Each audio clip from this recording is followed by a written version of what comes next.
Sports Source, this segment brought to you by Southeast Termite and Pest Control. It is not too late to call them about their fall invader treatment. I do it every year. Ladybugs, box elder bugs, stink bugs, they all want to get inside your home for the holidays when it's nice and warm. Keep them out. Call my friends at Southeast Termite and Pest Control. They've been doing it for 50 years. They can take care of you with all your pest control needs. All right, let's welcome in the next two members of our panel right over here. VFL Daniel Hood. Daniel, thanks for being with us. Thanks for having me. And right over here, Chuck Cavaleris. You guys are kind of matching in those pretty blue coats. Chuck Cavaleris, longtime media member here in town. Chuck, thanks for being here. Great to be here, John. All right, we're kind of behind, so I'm going to catch up here. Okay. I'm going to start with you, Chuck. There's a lot to talk about with the Hendon Hooker situation. It looked like a left knee injury. UT doesn't share much on injuries, so we'll see when we find something out. But more than likely, he's probably finished. And then we know what that means for the Heisman, maybe his NFL stuff. We got a lot to cover. Chuck, go where you want to go with Hendon Hooker. Well, I'll tell you what, the non-contact injuries like that are always tough. That's what Jerome Carvin said. It's one of the toughest things he's ever had to watch. Coach Heupel said it's going to be 24 to 48 hours after they got back in town, but I think everybody's kind of leaning the same way. That's basically they let the swelling go down and then they do the MRI. Yes. Right, but as far as the Heisman, I think you can go ahead and engrave C.J. Stroud's name on there. I mean, it was a tough day for all the other contenders. That's what you hate. It goes from bad to worse. I mean, and just all the way around. We know thoughts or prayers are going out to Hendon Hooker, and I believe they're going to be needed. Bob Hodge with a comment to me last night. I'll give him credit. He threw out, he said, what a terrible turn of events that 1 week you're leading the band in Rocky Top, and the next week you're hobbling off the field. Daniel, your thoughts on Hendon Hooker last night?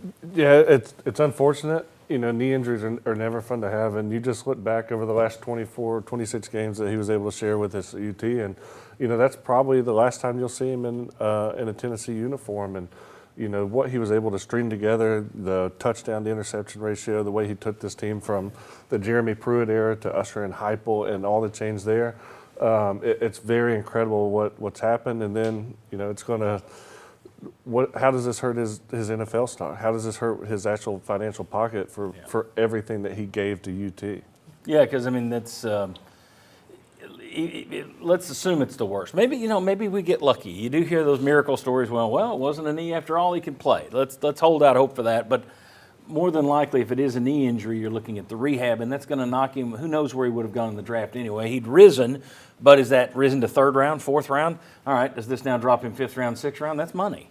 That's real dollars. So you got to hate that side of it for the young man too. Sterling, you former quarterback, your thoughts on seeing him laying out there? It's unfortunate. I mean, this man gave us all for Tennessee. He gave us all, and he gave us some incredible times and incredible memories.